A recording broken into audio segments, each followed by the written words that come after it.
Good evening. On behalf of the faculty senate, Office of Academic Affairs, I'd like to welcome you. I'm Ken McMillan, President of the Faculty Senate this year, and I'd like to give credit where credit's due.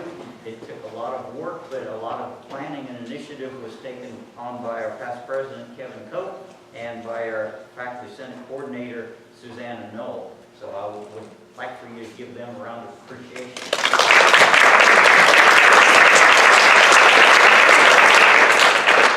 We also are privileged to have several of our higher academic affairs officials.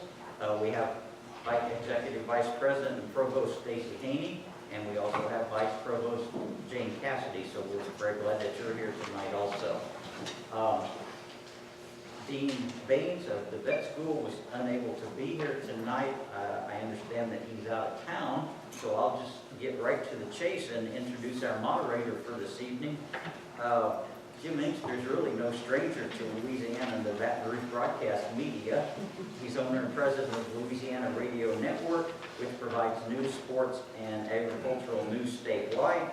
And he also dabbles a little bit in political issues at time to time on his morning Talk Louisiana radio show that's on the National Public Broadcast radio affiliate. He's also columnist and president of Tiger Rag Magazine for you sports fans, and is also a political analyst. We're privileged that he is a graduate of LSU, and so he's been inducted into the LSU Manship School of Mass Communication Hall of Fame and the LSU Alumni Association Hall of Distinction. He's also been recognized by the Public Relations Association as Communicator of the Year and with the Racial Justice Award by the YWCA of Greater Baton Rouge. Before Mr. Engster begins the moderation, I'll explain a little about how we perceive that this will occur. There are note cards, and we have ushers that will give you more note cards for questions. Any question is fair game. The questions then will be handed to the moderator, and he'll ask the panelists. Any or all of the panelists can respond and then rebut another panelist if they so wish. But Mr. Engster has been moderator of many different panels and forums. I'll emphasize this is not a town hall, so that's why the audience is not directing questions directly to the panelists. It's a forum, and so with that, each panelist will be introduced and then give a brief presentation and overview of why they're a panelist, and then we'll begin the question and answer period. So, Jim? Thank you, Dr. McMillan. Thank you for coming tonight, and when I arrived, I saw these cars, and I thought, wow, there are going to be several thousand people. I think they're across the street, though. But this is important, or maybe even more so than what's going to happen across the street.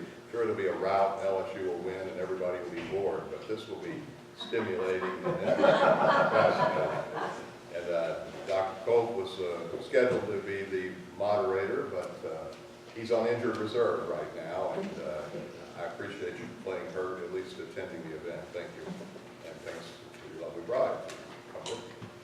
And we're going to, as Dr. McMillan said, we're going to introduce our panelists one by one, and each will make an opening statement, and then we'll take questions. And I'm sure your questions are better than mine, so please feel free, and I welcome your input, insights, observations.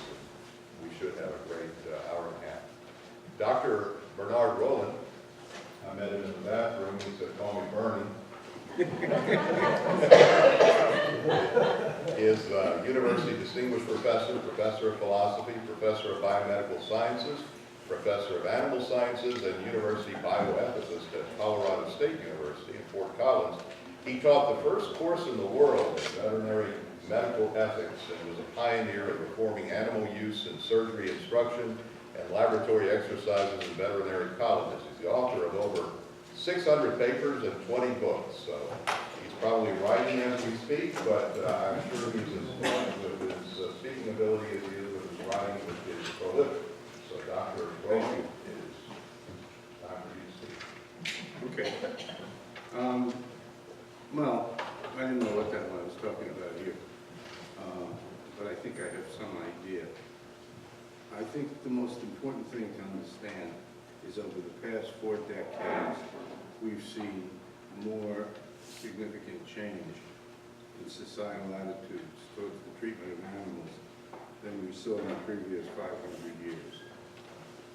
Okay?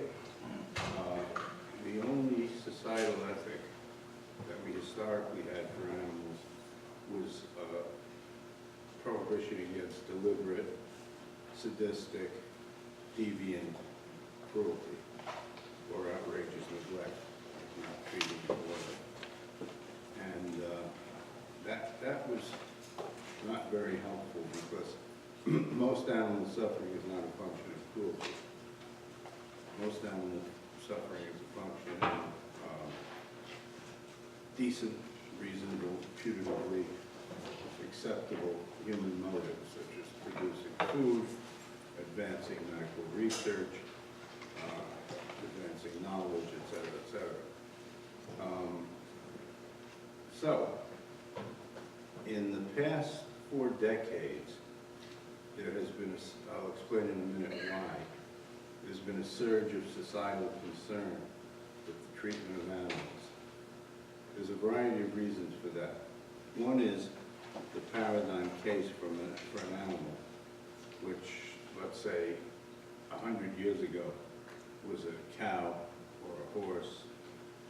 If I asked any person in the street to say the first word that comes into their mind when I said animal, they'd say food, work, horse, cow. That's changed. Currently, the paradigm case for an animal is a companion animal. And according to very recent surveys of last November, 99% of the general public profess to see their animals, their companion animals, as members of the family. There have been, I believe, a dozen states that have said now that when you're considering the estate of a person who is deceased and the animal is mentioned in the will, then you have to act in the best interest of the animal, not in the best interest of the person. And that's revolutionary.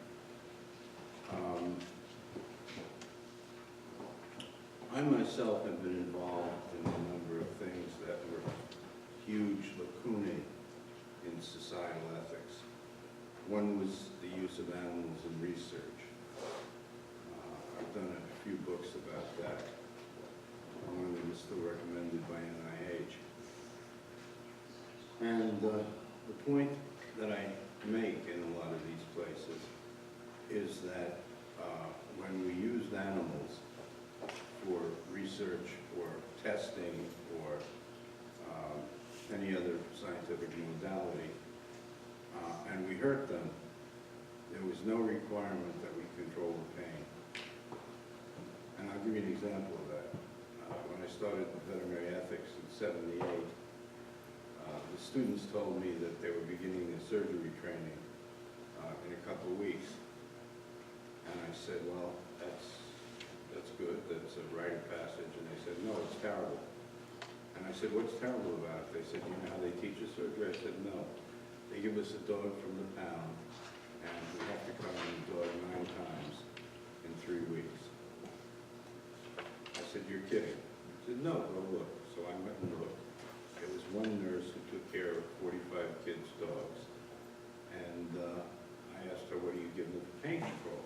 And she said nothing, because there is no analgesia used in veterinary medicine. So being an impulsive sort, I went back to the surgery department and I said, you bastards call yourself doctors? How the hell can you insist that students cut 9 times on the same dog? And in any case, they're not going to be a good model for anything. We don't like to do it.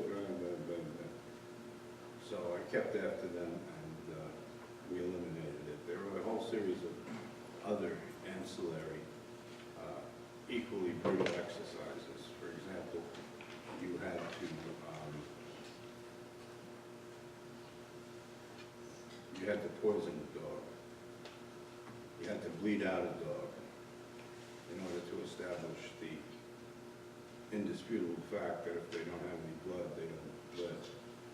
The medical schools required that too. And furthermore, if you refused to do it, you would be expelled.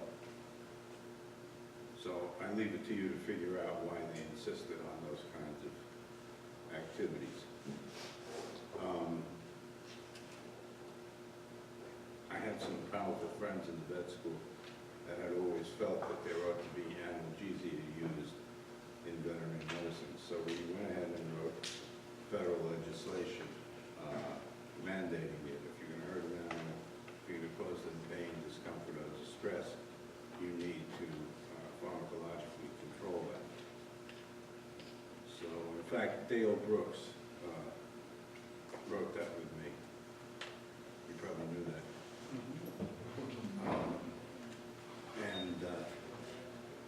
I went to Congress in April of '82, and Henry Waxman, the legislator from California, from the UCLA district, said, you know, we know you want analgesia, but there's 2 points that are relevant. One is that the research community claims to use copious amounts of analgesia. And secondly,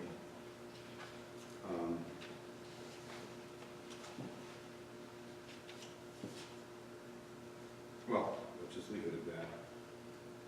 And I said, no, they don't use copious amounts of analgesia. He said, well, you need to prove it to us. So I fortunately had a friend at the Library of Congress, and I went over and I said, do me a favor, do a literature search on analgesia for laboratory animals. You guys know what analgesia is? As opposed to anesthesia? Analgesia is, in ordinary language, generally called pain control. An means without, analgesia means pain, without pain.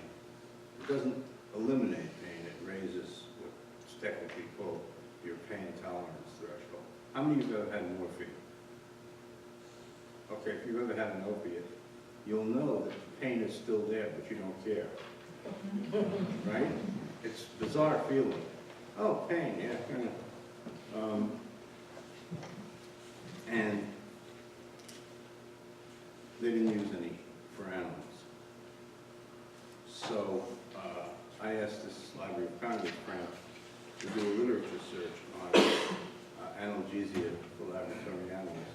Can you guess how many papers he found in the scientific literature? 0. 0. Even I couldn't believe that, and I was as cynical as they got. So I took that to Congress, and took it to Henry Waxman, took it to Bob Dole, and said, this is unconscionable. If you're going to hurt animals, you have a moral obligation to alleviate that pain. And in any case, you have a scientific obligation to alleviate that pain, because pain deforms a whole lot of variables that scientists look at. So they bought it, and in '85 the law passed, and within, I believe, 3 months, there were 13,000 papers on analgesia for laboratory animals. And that's been kind of the pattern of my career, is Peter Singer wrote the first book on animal ethics. I wrote the second one. And Singer was an abolitionist, don't eat meat, don't eat animals, don't do research, blah, blah, blah, which was very unrealistic. And I was interested in proposing realistic solutions in making things better for animals, as I just demonstrated to you. So I've done that for my whole career. I convinced, for example, Smithfield, a big pork producer, to eliminate the sow crates. You all familiar with sow crates? The cages in which they keep the mama pigs? Yeah. It was a pretty dramatic altercation we had. But basically, I told them that the vast majority of consumers would not like sows in confinement crates. And they said, what percentage? I said, how the hell should I know? Go to Gallup, go do a poll. You guys have the money. And so they said, well, you guess what it's gonna be. And I said, it's gonna be 80%. So they went out, hired one of the pollsters, came back 4 months later and said, you were wrong, it wasn't 80%, it was 78%, and we're going to announce the abolition of those saddle crates tomorrow in the Wall Street Journal. Would you comment? And I said, sure. And so basically my career has been to advance the interests of animals in a pragmatic way that makes a difference. All right? I don't think the animals give a damn if PETA says they shouldn't be used. I think they give a damn if they don't feel pain. Okay?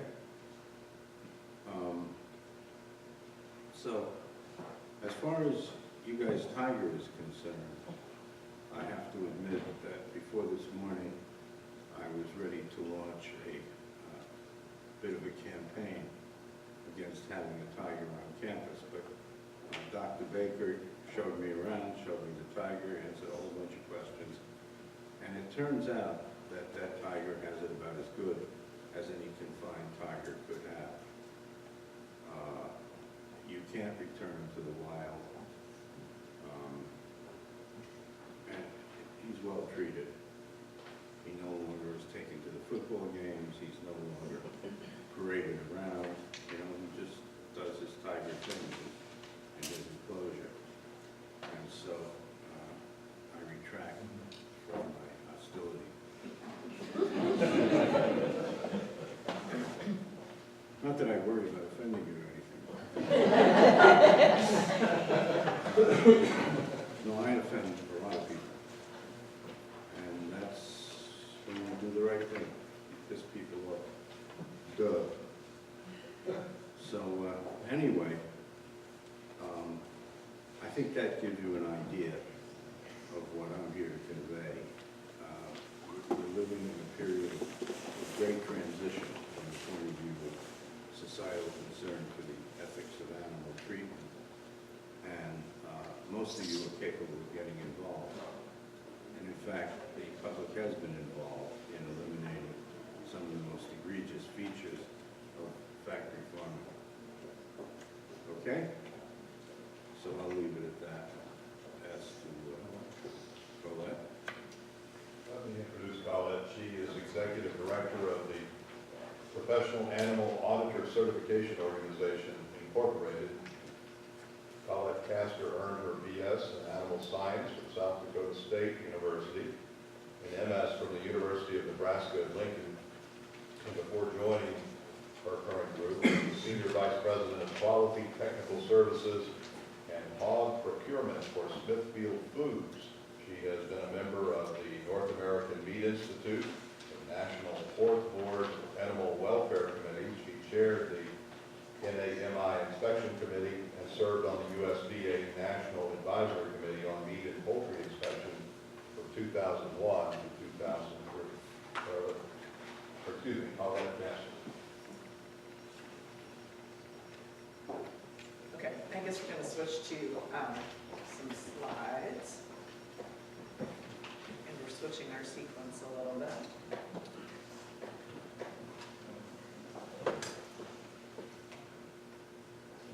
Good.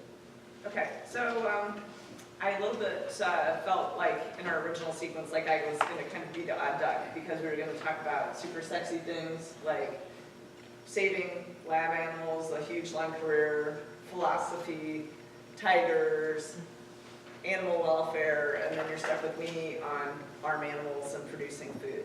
But hopefully you'll agree that this is a really critical area as well.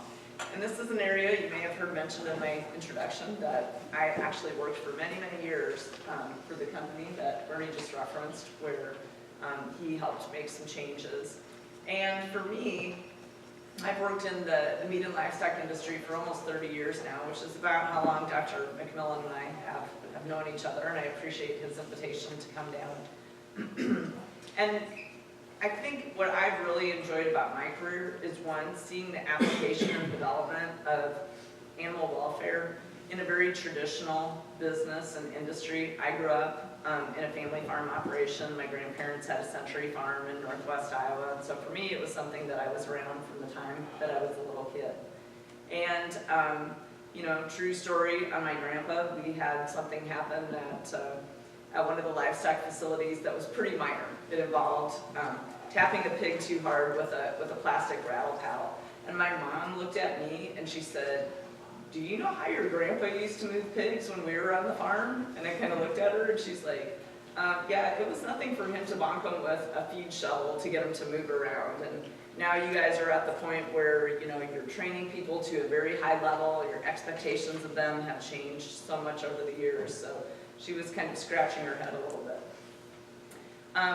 Unlike Bernie, I was not prepared to be negative toward the tiger. I couldn't have imagined being any more excited to do anything than what we got to do this morning, which was to work with Dr. Baker to really see firsthand how well taken care of this tiger is, the amazing enclosure, listen to the evolution of it as a mascot over the years. And with my background in animal auditing and writing programs, we talked a lot about all of the different SOPs that are in place, all of the oversight that comes from not only within the university, but from the USDA and other experts on tigers. And I couldn't have been any more impressed. I think I sent my kids about 1 million pictures of me, the tiger, the enclosure, and the whole thing. So it was tremendous.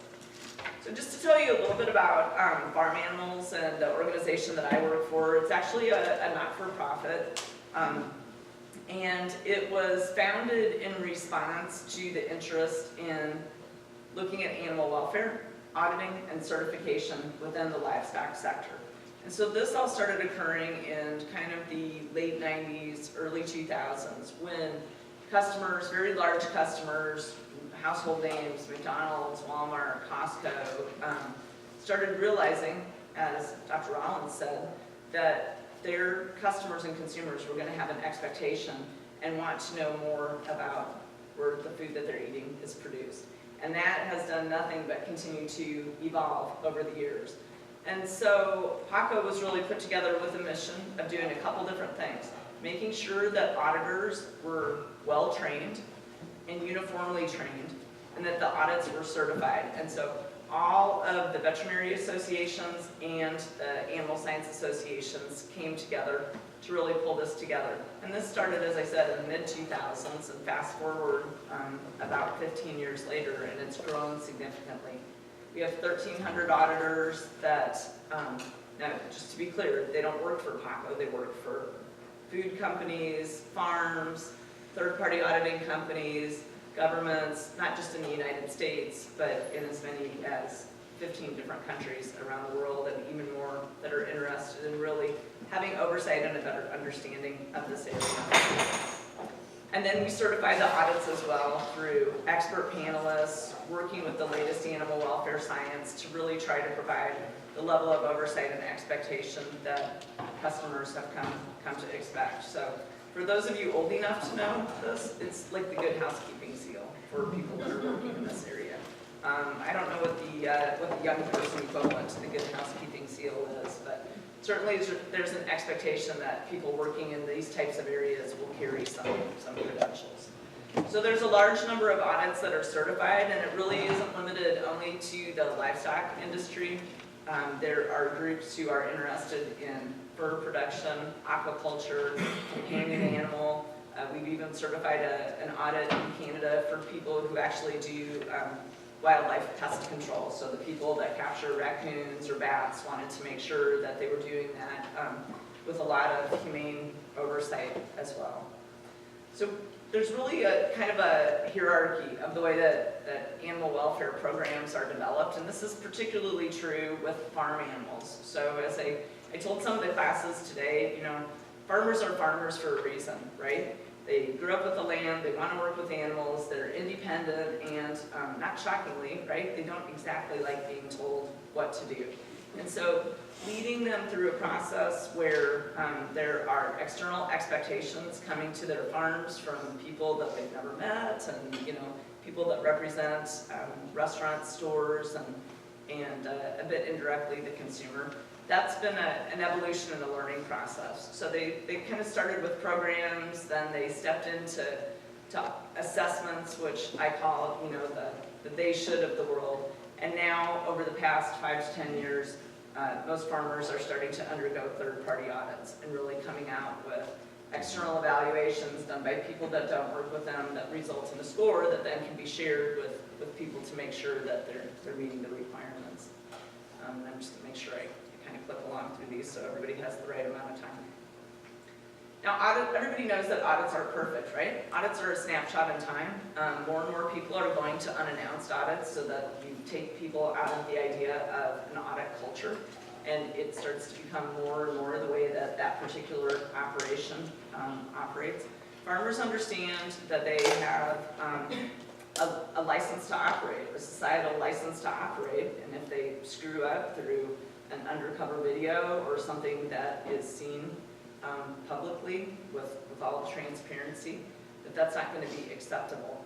The other thing that more and more farmers and plants are doing is they're using technologies such as cameras, stationary cameras, control rooms where there's continuous monitoring, robotics, GoPros, and additional levels of oversight, as well as expertise. So the area of animal welfare science has exploded over the last 10 years as well, and people are more and more open to things like Dr. Rollin was talking about, pain management in animals, you know, things that before they'd be like, you know, oh, okay, you know, we're gonna dehorn or castrate an animal, and it's just something that we've always done, and it just takes a very short period of time, and now they're recognizing that that's not what society expects them to do, that pain management, just as it transitioned in lab animals, is something that we need to look at in farm animals as well. So it's definitely an evolving industry.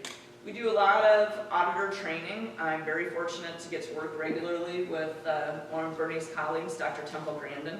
She is extremely helpful for putting together our training programs, for sharing her expertise, and we make a very significant effort to always work on a very hands-on basis.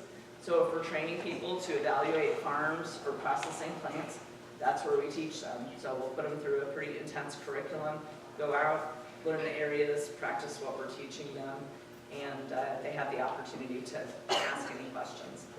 So just in closing for kind of my segment, before I pass this along, it's not a short process. Any of these changes that we're talking about, whether it's writing regulations for lab animals or changing the way that we look at how we raise farm animals or animals for production of food, it doesn't happen overnight. These are very large industries with people who are very tiny. They might have 4 pigs on their operation, or the Smithfields of the world who have hundreds of thousands of pigs. And so you have to be able to, my approach is to work from the inside and really to be able to try to put together programs that will lead the industry through a phase of continuous improvement that meet the expectations for our downstream customers while never being satisfied that we've sort of achieved that area. And so that's why we're always in the mode of learning and training and teaching. Thank you, Collette. And next up is Dr. David Baker. He is Professor of Laboratory Animal Medicine and Director of the Division of Laboratory Animal Medicine in the LSU School of Veterinary Medicine. Dr. Baker is also the attending veterinarian for LSU and the personal veterinarian for LSU's live tiger mascot, Mike. I'm not leaving, I'm just coming down. And he earned his bachelor, master, doctoral, and veterinary doctorate from the University of California, Davis, and a Master of Public Administration from the LSU E.J. Uso College of Business. Dr. Baker, you have the floor. I need you so they can actually see your screen and not my head in the middle of the tiger pictures. I wish my wife could have heard that. That was really good, Jim.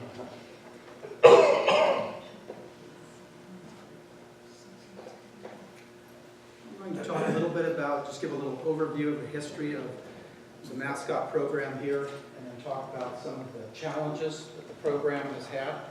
And there's not enough time. I was given 10 minutes. There's not enough time to talk about everything, of course, every detail, but I'll cover some of the main challenges that we've dealt with over the past 80 plus years. And then I'll touch on what I consider to be some of the benefits of having a mascot program here at the university.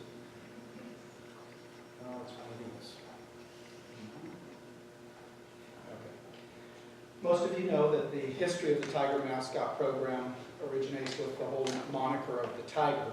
And that goes back to the Civil War, and that it was the second president of LSU, David F. Boyd, that suggested the name the Tigers in honor of the Confederate soldiers from Louisiana alongside with whom he had fought.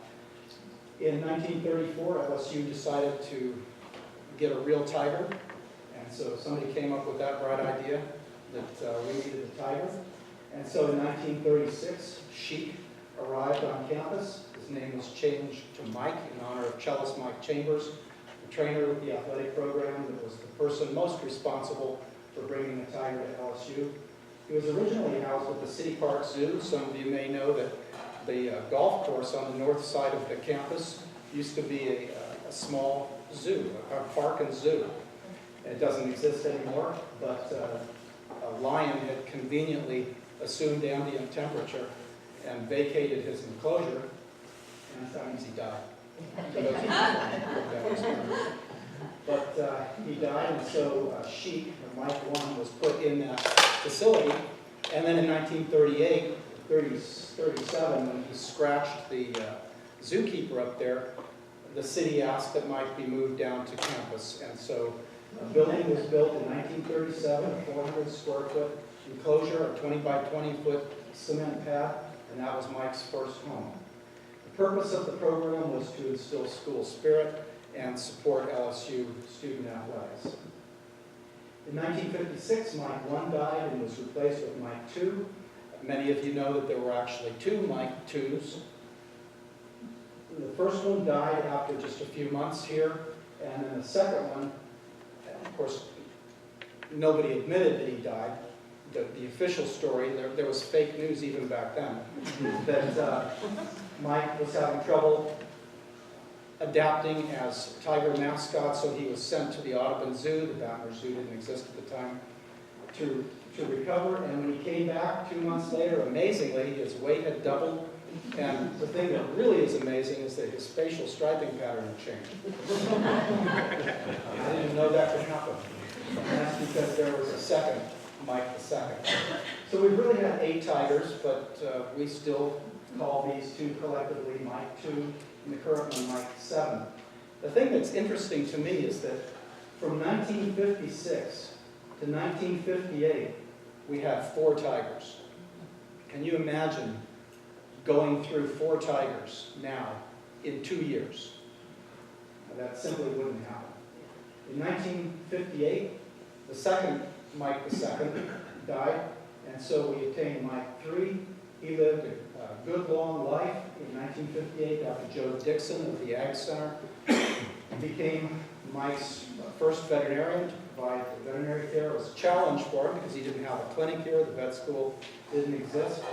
And then in 1976, Dr. Biven of the veterinary school assumed the care for Mike III.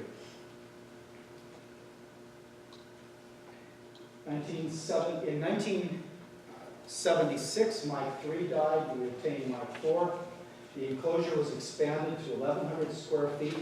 Many of you remember that old enclosure. A swimming pool was added. That was a big improvement. Tigers and jaguars are never found in the wild away from water. It's a very important part of their environment. So the pool was installed.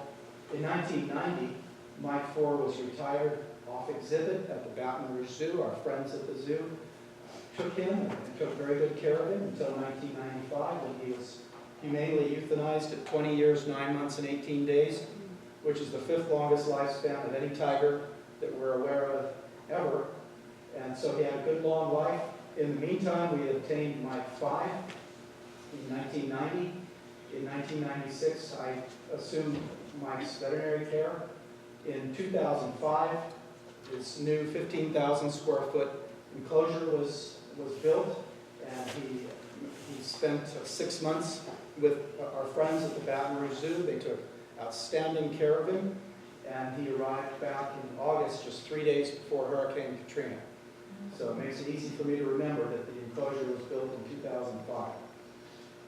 Mike 5 died. Some of you recall it was graduation day in May of 2007, and we obtained Mike 6. It was in 2007 that we asked that the athletic department no longer allow the costumed student mascot to approach Mike on the field.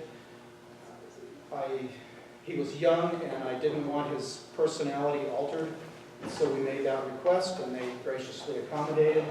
And then after a few years of observing him on the field and watching him grow, I felt it was best that we just quietly discontinue that practice, as the fans had become accustomed to that. And so we stopped doing that. It is important to know that over the course of 80 years, traditions have come and gone with this mascot program. There was a time when the tiger would be poked with a stick on the field. Of course, that hasn't been done in many, many years. But the point is that the program evolves, and that's just normal. In 2015, many of you know, we stopped taking Mike into the stadium. The athletic department opted to launch fireworks right next to his trailer, and the explosion of the fireworks didn't bother the tiger at all. He never even flinched, but it was the whoosh as they went up. Predators make low-frequency sounds, and he didn't like the sound of that, and so he stopped loading. And my policy has been that Mike the Tiger's welfare comes first, because I have two objectives with this program that are absolutely joined at the hip. One, protect LSU. And the second, take care of the tiger. And those two things cannot be separated. So it was my opinion that we needed to not force him into the trailer. There was a lot of pressure from the fan base to force Mike into the trailer. But this veterinarian is not going to do that. So we stopped taking Mike in 2015. That was a real adjustment for people, for the fan base. But it was, I felt it was good for the tiger. In 2016, you know the story that Mike developed a very rare cancer. Our friends at Our Lady, the Lake Marybird Cancer Center were so good in helping us provide the best possible care that we could, and my colleagues and teammates and friends here in the veterinary school just rallied together to provide the best possible care we could for Mike 6. And that was a hard time for all of us, but Mike was well cared for, and that was the point. So in 2017, we obtained Mike 7, and it was at that point that the administration opted to initiate a sanctuary status for the mascot to provide a home for a rescue tiger. Now, really, the past 4 tigers have been rescues in that they all came from sanctuaries. None of them were purchased. We haven't purchased a tiger since 1958 with Mike 3. We just didn't call them that, but they all needed a home, and they found a home here. But in 2017, the administration opted to sort of formally say that this is a sanctuary program, and that brought some additional changes, and it sort of put to bed the idea of taking the tiger to the game, because with the sanctuary program, you really don't take the animal out of the facility unless it's going somewhere for medical care. And then just last year, 2018, LSU joined Clemson University, University of Missouri, and Auburn University in the Global Tiger Initiative to focus attention on tiger conservation efforts and care of captive tigers here in the U.S. So that's a very brief history of the Mike the Tiger program. Now what I'll do is I'll talk a little bit about some of the challenges that we've had. I say we, of course I haven't been here for the 80 plus years, but in the 23 years I've been doing this, and prior to that, there have been some accidental entries where the student caretakers, back then of course they weren't veterinary students, so that this never would have happened, but the student caretakers accidentally entered the tiger's space. Mike won 3 times, and fortunately nothing bad came of that. There were 3 cases where the student caretaker had contact with the tiger, or the tiger had contact with the student. And in one case, the student was scratched. In 1950, before the LSU Tulane football game, some inebriated Tulane students decided that it was a good idea to steal a 400-pound apex predator. And so while Mike's caretakers were down at a bar in New Orleans, these Tulane students stole the tiger, trailer and all, and returned him on the field down in New Orleans. And of course, they had painted the trailer green by then. This is what college students, I guess, used to do. In 1951, the trailer overturned on Highway 71 and overturned again on Airline Highway. Mike 3, there were 4 contacts with the tiger. Interestingly, sort of, 3 of these events were one student.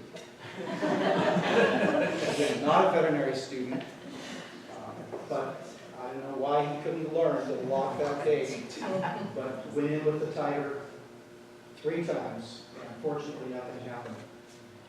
Our friends, again, our friends from Tulane in 1961 decided that they would throw green paint into the enclosure, and nothing came of that. And then the last time the trailer overturned was in 1972. It overturned on Highway 190, and after that, the decision was made to stop taking the tiger to the away games, to try to keep him off of the road as much as possible. That was a good idea. Mike 4, 1981, again, our friends from Tulane thought they were going to steal a 525-pound apex predator. And fortunately, though they had already cut the locks, they sobered up enough to realize that they really had no place to put him. And so they just left, and he got out and went over to the track field, and my predecessor, Dr. Biven, was called in at 1 in the morning and had to dart Mike 4. That is really something because he was the largest and the most aggressive tiger we've ever had. So that was amazing. And again, looking at this history and these challenges, can you imagine if these things happen now? Can you imagine if we found out tomorrow morning, if you found out, because I probably already know, tomorrow morning that Mike the tiger had been roaming the campus the night before? Mike 5 was hand-raised here at the veterinary school, and until he was about 250 pounds. And when he would stand up and grab people by the back of the neck, and then when he ran over one of his caretakers and a guest that were in the enclosure with him, the decision was wisely made to discontinue contact with that animal. So those were some of the security challenges we've had. And now I'll touch on some of the medical challenges. As you can imagine, this isn't what we call fire engine medicine, where there's a problem and then you go put out the fire. What we really want to practice here is preventive medicine. We don't want anything to happen. Boring is really good. But you can imagine that these animals are challenged to provide medical care for them. You can't just haul them out and put them on the table and examine them. And they have medical issues just like the rest of us. We could raise them in a hermetically sealed box and they'd still develop medical issues. It's just what happens with the physical body. So there have been a few broken bones. Mike 1, broken teeth. Mike's 3, 4, 5, and 6. Tooth loss is the #1 cause of death in wild captive tigers. So their teeth get old and brittle. And so we go to great lengths to take care of their teeth. There were some overgrown claws. There was a few times when Mike's 4 and 6 ingested portions of a hose. They thought that was a good idea. We have had some stereotypies, some obsessive compulsive behaviors, mostly with Mike 5. And that was a challenge to deal with. He would pace so much. And again, he would develop some foot pad lesions with that. We've had to do some minor surgical procedures. Here's a picture of our friend Dr. Peary and I removing a mass from Mike's abdominal wall. I really like this picture because it's probably the only picture anyone will ever see of me doing surgery. So this is my proof that I've actually done that. And we did have an issue that arose from a food production change that took place with the company that makes Mike's diet for us, where they were including too much of the cow in the food. They were including the thyroid gland. And so Mike developed hyperthyroidism. And he started showing signs of hyperthyroidism, and I was absolutely convinced that he had hyperthyroidism. And so it was in doing some investigative work and contacting the food producer that we discovered that they had made that change. And so they stopped doing that. And then, as I mentioned, Mike 6 developed this sarcoma that ended up killing him. So there have been some challenges, but I think there's also been some benefits. And these are just my observations over the past 23 years. This isn't an official document of any sort, but just sort of, and in no particular order of importance. These are just kind of how they came to me, and I tried to organize them in a rational manner. So undergraduate education is one of them. And there are 4 things listed here. Some of you know that Dr. Gary King in Biological Sciences just a few years ago developed his microbiome project to stimulate interest in microbiology among some of the science majors. And they would go over and collect fecal samples from Mike's yard and determine what bacteria were in them. And they also collected some samples from tigers and a few other large cats around the country and found that Mike's microbiome was unique. What that means, we don't know, but it was unique. Undergraduates from LSU and the Ag Center, various classes and groups, come over and meet with me at the tiger enclosure. We talk about tiger conservation. What does it mean to have an animal like this on the campus? We talk about issues. What do you do with these animals when they're old? That's a very important issue and one that we've had to deal with. And so we talk to these students. In 2014, LSU hosted the annual Tigers for Tigers National Symposium. It attracted visitors from all over the world who were involved in tiger conservation. And I was quite happy to be able to tell you that from what I heard, just about every person that came to that symposium came to LSU thinking that LSU should not have a tiger. And every person left thinking that we should. So I thought that was very good for the university. So the symposium attracted students from 6 universities and biologists from around the world.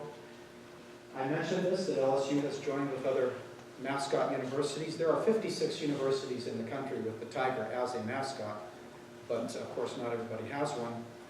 And I've already described this consortium, and part of the funding that the Chancellor has provided does allow for summer experiences for undergraduates. Graduate education and veterinary education has also been included. The Global Tiger Initiative includes funding for graduate level research on tiger conservation and care. And in fact, we've already identified and started a graduate student who has identified a project to work on. The veterinary students are educated through this program and developed. And to me, those are somewhat separate but parallel concepts.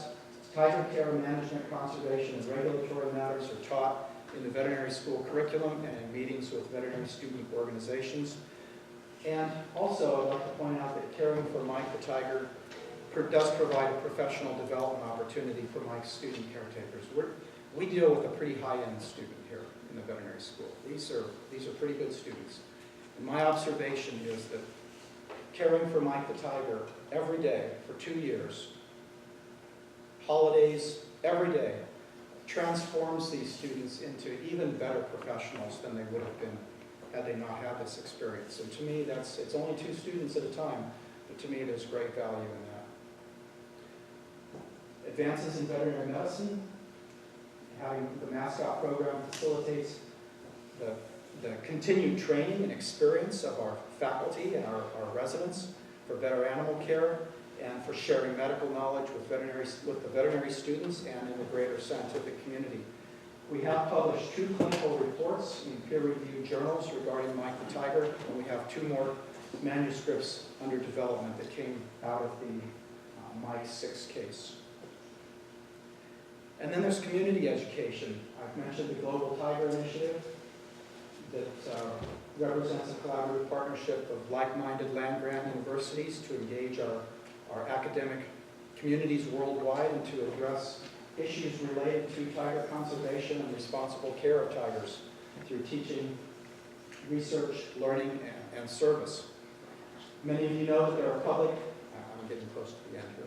There's public education displays on Mike the Tiger at the LSU Museum of Natural History and as well at the Alex Box Stadium. So a lot of people that come to Alex Box Stadium just to watch the baseball game see this display, this educational display on Mike the Tiger, but also larger issues, tiger conservation issues. So they came to see the baseball game and they see that, but they leave having learned something about tiger conservation. I think that's of value. Mike's Veterinarian, whoever that might be, regularly speaks to citizen groups on issues of tiger care, conservation, and the mascot program. This increases awareness within our community. And then I put this one last. I did want to focus on this just a little bit. It's an intangible, but I've seen it too many times to ignore it. And that is that I believe that having a tiger on campus does increase awareness and appreciation for conservation and stewardship of our natural resources, including endangered animals. And I believe that this creates better global citizens who first loved Mike and now love tigers. And because of that, because of the love that was instilled in them for Mike the Tiger and LSU, now love tigers and have a greater sensitivity and appreciation for animal endangerment and larger global conservation issues. I really believe that, and now feel a natural affection and responsibility for preserving tigers and other species. And then lastly, there's the issue of the tiger rescue itself. I mentioned that the past 4 tigers have been rescued and that they were not purchased, but were donated because they needed a home. This one certainly was that. The facility from which we obtained this tiger was an absolute disaster. Well-meaning people, but a disaster. And the woman that had owned the facility made a deal with the government that to avoid jail time, she would sell the facility. And then the new owner had made an agreement with the government that in order to get his exhibitor's license back, he would downsize the collection, among which were 14 tigers. So he had to get rid of some animals. That's why we consider this absolutely a rescue. And this animal, our tiger, did not end up in the stream, the black market stream that ends up in a bottle of tiger bone wine. Many within the LSU community, lastly, support the practice of adopting pet animals in need of homes. You see the bumper stickers that encourage people to adopt rather than purchase. Well, it's the same for this animal. So the same, if not more value, can be placed on providing a home for an animal of our mascot species. So while LSU can only provide a home for one tiger at a time, a home matters to that particular tiger and ensures that Mike won't end up in this black market stream that is so prevalent. So those are just some of my thoughts, and thank you for your time. Thank you.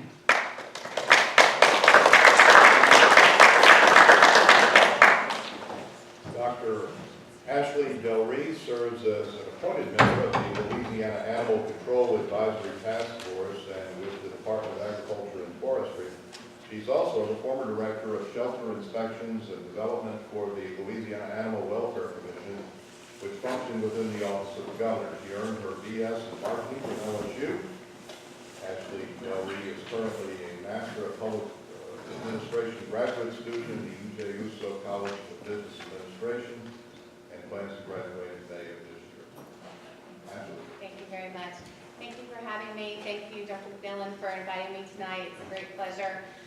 Really, I want to spend some time talking about agency efficiency this evening around animal control. Are there any people with us tonight that actually work in animal control for any agency or any shelter? Okay. Well, I want to talk a little bit about the task force, but I'm going to give you a little bit of a background in terms of how I actually got here today. Really, I started as a volunteer. I always had a significant interest in animal welfare, just as a citizen in Louisiana.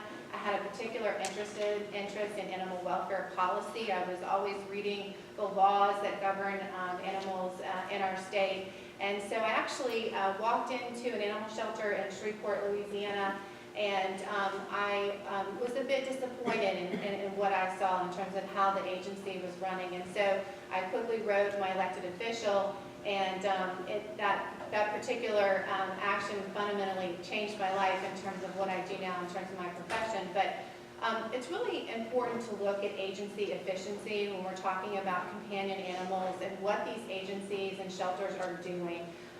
If you look at the three main challenges that affect our shelters and our animal control agencies in the state, it's lack of funding, lack of staffing, and their inability to, in fact, garner support from the community. So community engagement is extremely important to the work of these agencies. And so with my work in the Shreveport area, I became the chairman of the Animal Welfare Committee that helped devise the commission to look at shelter policy and improve some of the animal ordinances within Caddo Parish. And it was through my work doing that that I was offered a job at the Louisiana Animal Welfare Commission, which was a commission that was started by Governor Mike Kaster in 2001.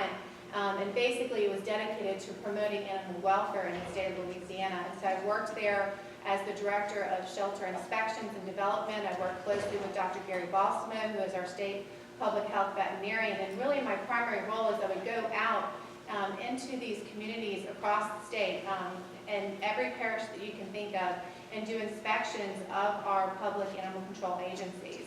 And what I determined was they needed a lot of help. They were doing a lot of work. A lot of them were very overwhelmed. They needed more staff. They needed more support from their elected officials. And the problem was so significant. They had thousands of animals flooding their doors every single year. It was significant. The pet overpopulation problem in the state of Louisiana is significant. And so therefore, where I've seen the most improvement in the course of the last decade in my work is when you see local governments, state governments coming together and working with communities in a very cooperative, respectful fashion, having some discourse about how we can improve the situation at our parish levels, at our local municipal levels, in terms of engaging the community and allowing for better training, better education, better funding, and better staffing of our public animal control agencies. So through the work at the commission, as I would go around the state and do my inspections, I would always come back and say, Dr. Balsamo, we need more support from the governor. We need more support from a larger regulatory agency to be able to accomplish what we're doing. And so through many letters and many meetings, Governor John Bell Edwards agreed. And so he asked Commissioner Mike Strain to basically assume the responsibility for the duties and functions of the commission. The scope of the work of trying to tackle improving our state's animal control agencies and shelters was so enormous that it really was beyond the scope of anything that we could do significantly at the commission. And so Commissioner Mike Strain was very effective in having the commission legislatively transferred over to his department. So I worked with Commissioner Mike Strain at the legislature, and we legislatively and statutorily transferred the duties and the function of the Animal Welfare Commission over to the Department of Agriculture, where they now have a dedicated staff that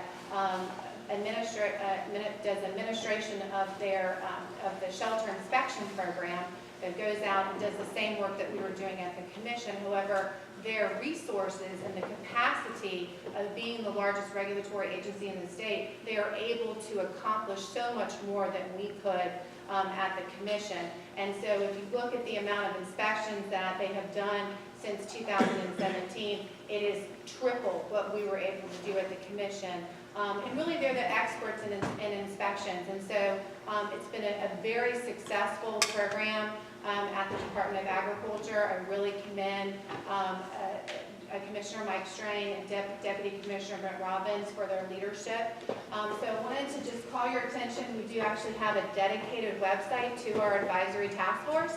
And so you can walk through it at your convenience to look at the different programs that we're doing. But let me just walk you through a little bit here. This is a little bit of what I touched on specifically, but like I said, we were statutorily created in 2017 with the Department of Agriculture and Forestry under the direction of Dr. Robbins. And really, if you look at what the work that we're trying to do is dedicated to promoting the proper treatment and well-being of animals, but specifically focused on improving animal control agencies and shelters, supporting law enforcement, promoting education. I mean, that is key, and I'm going to talk about that a little bit more later in the presentation. Formulating solutions to address pet overpopulation, which is a huge, huge task in our state, and supporting animal control agencies in their efforts to build strong relationships in their communities. And this is so, so important. We have to be engaging our communities. And that means the veterinarian community, that means the business community. It is critical that we come together and work together to solve the problems that we have facing our state in regards to pet overpopulation. So specifically, when the task force met for the first time, there's 7 members of our task force. We're all appointed by Commissioner Mike Strain. Deputy Commissioner Robbins is the director of our particular task force. There are 2 other veterinarians. We have an animal control director. We have an animal humane organization representative, and then myself. And when we got together, we tried to identify what were the major needs of our Louisiana public animal shelters. And we identified 10 particular areas that we felt that we could offer some training and education on, and it's free. So the advisory task force doesn't receive any taxpayer money at all. And so we have had a lot of contributors like Dr. Wendy Wolfson and Dr. Gary Bosselman, who's helped develop some of these training modules to offer to the public animal shelters and agencies as a way of delivering some education and training around some very important areas. So if you look at one of our modules that one of our task force members developed was establishing a relationship with our community veterinarians. That's extremely important. Rabies control for animal control agencies and law enforcement was written by Dr. Gary Balsamo. Using a shelter spay and neuter policy and a community approach to spay and neuter. That was also written, co-authored by Dr. Wendy Wilson and Dr. Shelley Fontenot, who's a representative from the LVMA. Shelter intake procedures, and then we have our how to develop kind of series, and we look at how do we teach agencies to develop transport programs that have been extremely effective in getting animals out of these shelters, and it's been a very, very successful program at the Louisiana SPCA, who has a transport program that works with all the shelters in the state, and so directors who are aware, which we are trying to educate directors on these particular programs, that they can partner together, transport animals to the LASPCA, and then be moved out of the state. How to build an effective adoption program, that's really a basic standard at this juncture. How to build an effective foster care program. I'm happy to say that I'm getting my master's degree right now in public administration. I've really brought this discussion of animal welfare into the business school. I think it's important for graduate students getting their master's in public policy and administration to talk about animal welfare. What are the federal laws? What are the state laws that govern animal welfare? And we have lots of graduate students, and CAA was brought to campus that are now fostering for the first time. So awareness matters, and partnerships, community engagement matters. If we look at volunteer programs, that's an extremely critical aspect as well. I see a lack of volunteer programs all over the state. We're working with shelters all over the state to help build effective volunteer programs within their agencies. Shelter Basics and Parasite Control, again, authored by Dr. Wendy Wolfson. It's also extremely important. A lot of the staff is not very familiar with some of these prevention measures in terms of disease management and control, and so this has been an extremely important aspect that we're looking at. And then grant writing, best practices and basic elements of a grant proposal. So that is my role on the task force, because everywhere I go in the state of Louisiana, when I sit down with a parish president or I sit down with an animal control director, funding is a problem. And so therefore we have to think about ways of how we can create some funding through some other channels. And so my role is to work with animal control directors and their staff to look into applying for grants. What does the grant process look like, and how can we write an effective grant in order to bring some grant dollars into the agencies, into the shelters to help fund programs, or even potentially a position for whatever purpose, infrastructure needs. So grants are important, outreach is important, and so that is what we are working on at the task force. One of the things that I did over the summer, that's actually part of my graduate work, was really, I developed the first ever Louisiana Animal Control Advisory Task Force Shelter Best Practices Self-Assessment. So what we found in these inspections is you would go in and you would start asking a lot of questions, and there were many areas where a lot of the directors or staff were not prepared to answer, or perhaps they weren't doing at the agency or the shelter. And so we felt that it was important to develop a self-assessment so shelters could prepare and kind of do a deep dive with their staff about what they're doing great, what they could develop on, how could they improve in different areas. And it has really been successful. We rolled this out actually a month ago, and my email inbox was flooded with animal control directors thanking me for developing this, because it really gives them an opportunity to have some introspection about what's going on at these agencies and areas that they can improve on. And my last couple slides here is just, if you look at the self-assessment, I obviously kept some basics in the assessment in terms of infrastructure. One of the areas that I felt was extremely important to make sure that there was compliance around was emergency preparedness and disaster planning. Obviously, the federal law, the PET Act, requires that these agencies file their emergency preparedness and disaster planning plans every single year with the Department of Agriculture and the Offices of Emergency Preparedness. So in case we have another hurricane, we have plans in place and we are prepared. That is a huge emphasis of the assessment.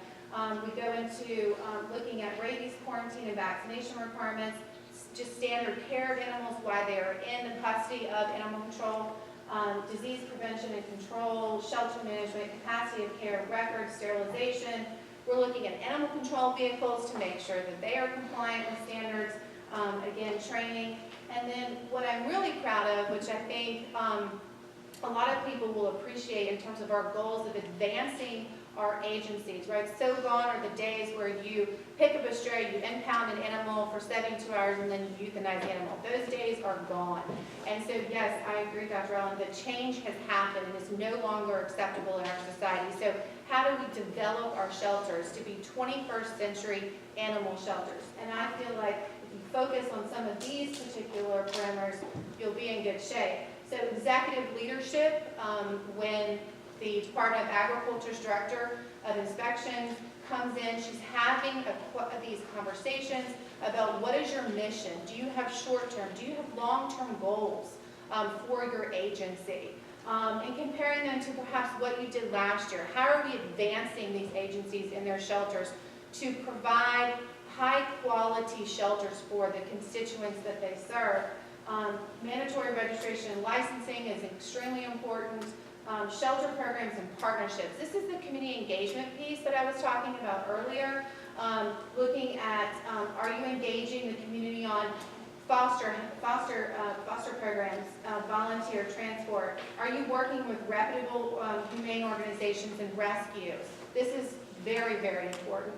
Are you partnering with your business community, right? Let's look at Subaru. Let's look at these Toyota dealerships here in town that want to get involved and help and host on-site pet adoption. So I think it's important to establish relationships with your business community, local veterinarian community. Are you using social media platforms? Are you in the schools?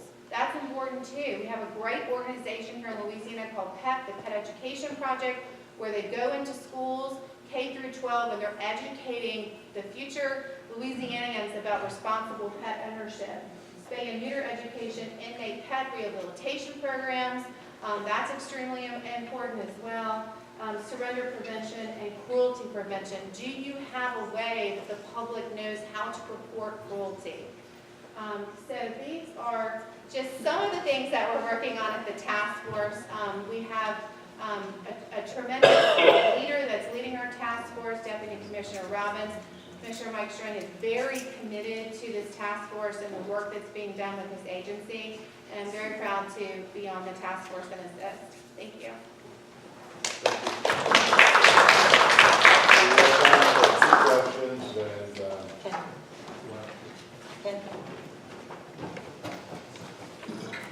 the first one is several restaurants in Baton Rouge have previous migrant tigers on display as taxidermy specimens.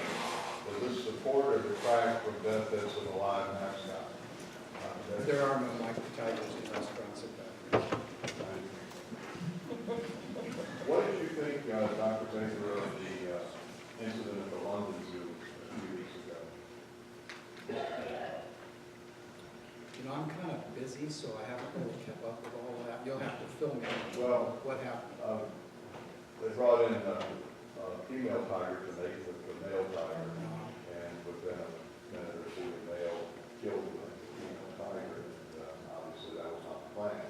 And, Very hard to introduce tigers. They're solitary animals, and zoos go to great lengths.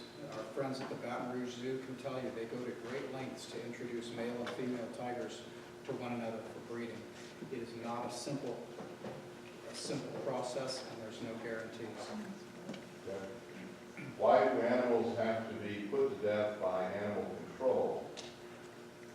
This is a question. Yes, I assume that's a question for me, right? Right, so it's a very difficult decision that animal control agencies have to make. They have population control requirements. It's not something that they want to do. And I will say that every single agency in the state is working on ways that they can improve their live outcome rates by engaging in some of the programs that I discussed a few minutes ago. It is a very difficult position and decision that has to be made. And my hope is one day we won't have to make that decision, that we will educate our public to spay and neuter their animals, to understand what responsible pet ownership looks like. Because I can promise you, I have been at these animal control agencies across the state at 8 o'clock in the morning, and there is a full parking lot full of people ready to surrender their animals.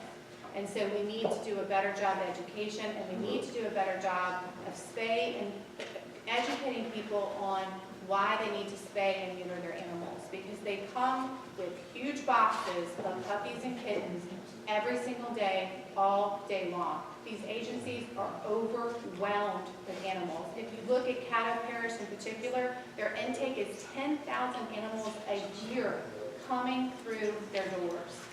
Okay? East Baton Rouge Parish, CAA, their numbers are close to that. The intake is huge.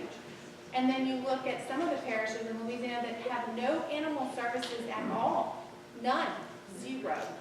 So it's a significant problem. It's a difficult decision.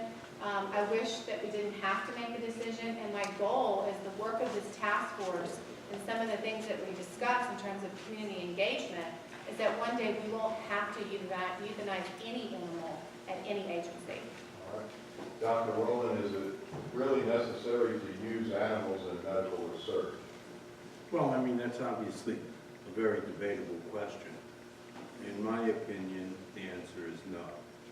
It's convenient. And in fact,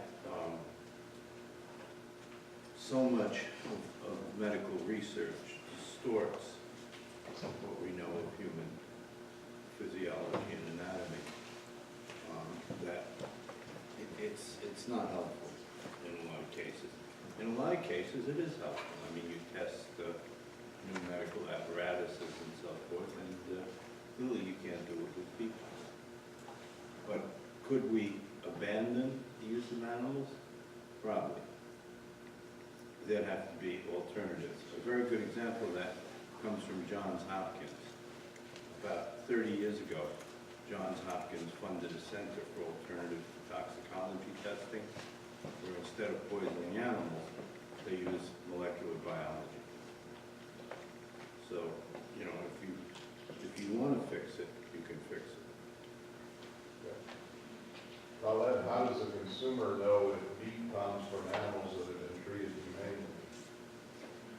That's also an excellent question, and that term humanely is basically self-definable, right? So there's a lot of words that get thrown around on websites, on food labels, such as humane and natural, that are without definition. And that's done a little bit intentionally because that allows me to define it my way and you to define it your way, and it's kind of called a halo effect in marketing terms. So for a few things, there are specific definitions. For other things, you need to ask specific questions of the supplier of that product and say, what is it exactly that you mean by humane, and dive into it a little bit deeper. Dr. Baker, why does Mike the Tiger taste so much sometimes, and why are zoos needed? Mike the tiger paces because that's what tigers do. Tigers, the natural range of a wild tiger is about 40 square miles per animal, and so they are constantly patrolling their range. So it's instinctive for them to walk a lot. If we had a tiger that didn't explore his habitat and pace in his habitat, I would be very concerned. And so the other one was, are zoos needed? Yes. That's a judgment call. Personally, I think so. I don't have the final say on that, but I do think they're needed. I think they educate the community about animals. I mean, when you look at the community and how little exposure many people have to animals, we have cows and lambs and things like that in zoos because people don't see them. I mean, even these domesticated animals. We have a real need to educate the public about animals and biology and their importance and their role in society, and zoos do that. Ashley, how do we deal with some parishes that do not have animal control? We need to work with our elected officials. We have to sit down and have a conversation. We have to look at areas where we can create some sort of tax base that we can support these animal control agencies in these communities. It takes money to run shelters. And so we, if you see, recently Grant Parish actually passed a millage that was able to fund a very small animal shelter. I think their holding capability is 12. And they have a significant problem with puppy dumping into large dumpsters. So the way that you change things is by sitting down and having a civilized conversation between the community and your local governing authority.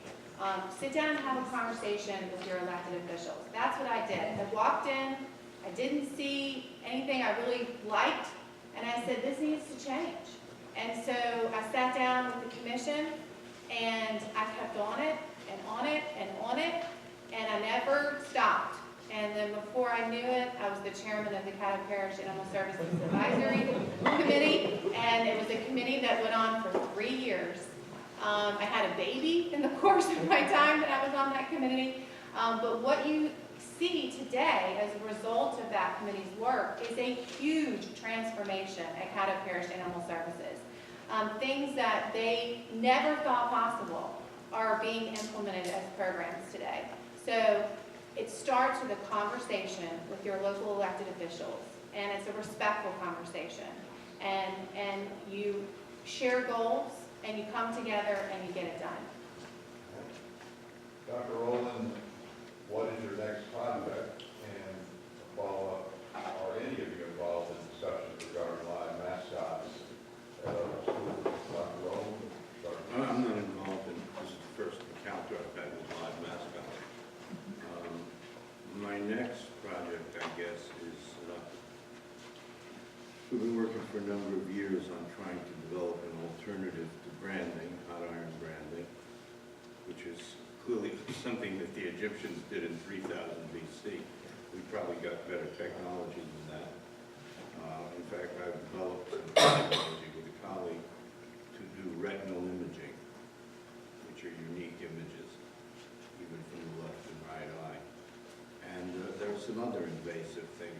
We shouldn't get too self-congratulatory, because in fact, in terms of pain control for farm animals, there's only one approved pain control, and that's for foot rot. It's an ointment.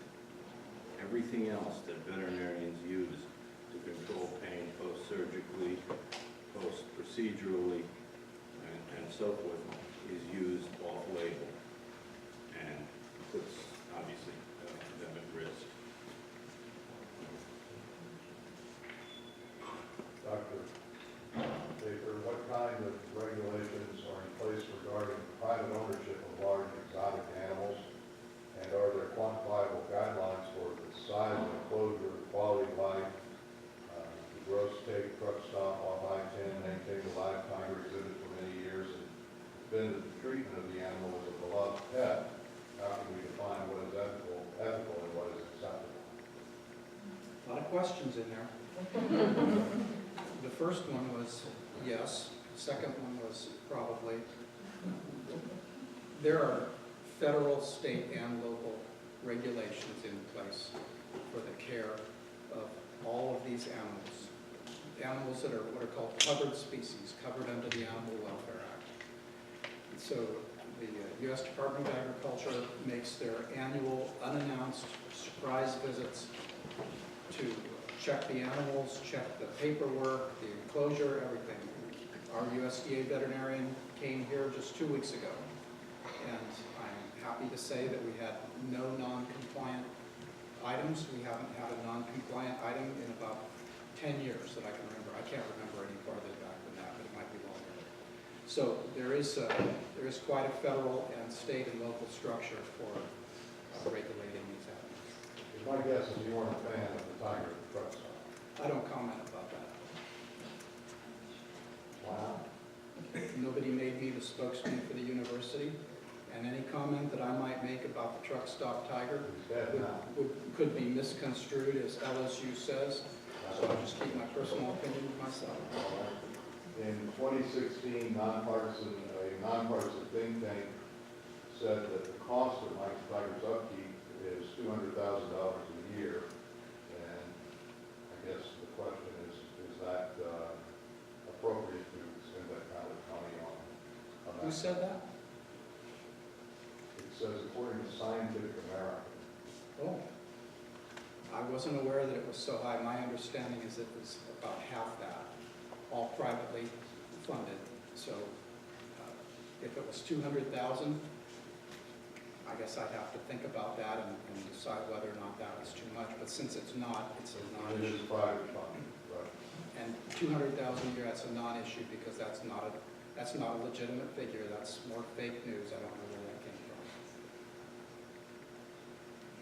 What about the cost of the cage? It was a multi-million-dollar. 3.2 million. How much? 3.2 million, all privately donated. Did you donate? Yes, all of the books that we've published for Mike the Tiger, all of the royalties have been donated toward his care.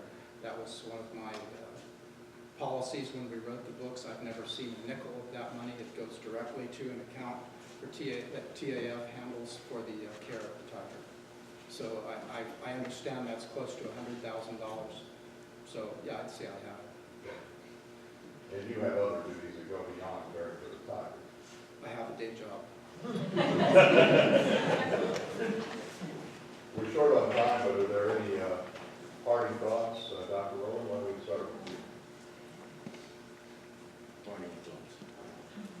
I'm very optimistic about what's happened in the last half century with animals. Can you guys guess how many pieces of animal welfare-related legislation were floated across the United States in 2004? Take a guess. You say 0, okay. Anybody else? 2,100. And that tells you something. It tells you something very basic. And it encompasses every area of animal use. Do you guys know that Ringling Brothers went out of business last year? Despite the iconic nature of the circus. SeaWorld is about to go under because they can't do the killer whale shows anymore. It's been banned by law in California. All these little things add up. And so I feel very optimistic about the future. Okay? Well, I guess I would just summarize by saying I commend those of you for your interest in this area. You can see that it's a broad issue. I mean, we covered quite a spectrum amongst us, and I'm sure that each of you sort of have a similarly broad spectrum. I think we've come a long ways. It's very interesting to see how society perceives animals and the level to which they've elevated them, frankly. There are a million societal issues right now that have to do with taking care of humans too, as well as animals, and so I hope that people will continue to kind of keep things in perspective when we're talking about use of time, use of dollars, that kind of thing as well. I guess I would just say that LSU and the LSU School of Veterinary Medicine will continue to provide the best possible care we can. Mike Tiger, as long as we have one on this campus. And I would say that get involved. Change only happens when you get involved and work with your local communities, animal control agencies and shelters to help them improve the quality of public service that they're providing to their communities. That is essential because change can happen, I promise you. Well, I don't think we have time to get to all of your questions, but the ones we read were very good. Thank you for coming, and thanks to our panel for their insights and observations, and I think we've all learned a lot. Thank you so much.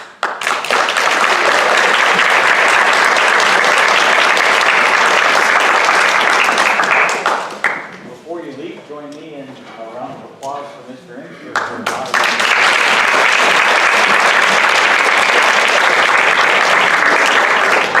Thank you very much. Have a good evening.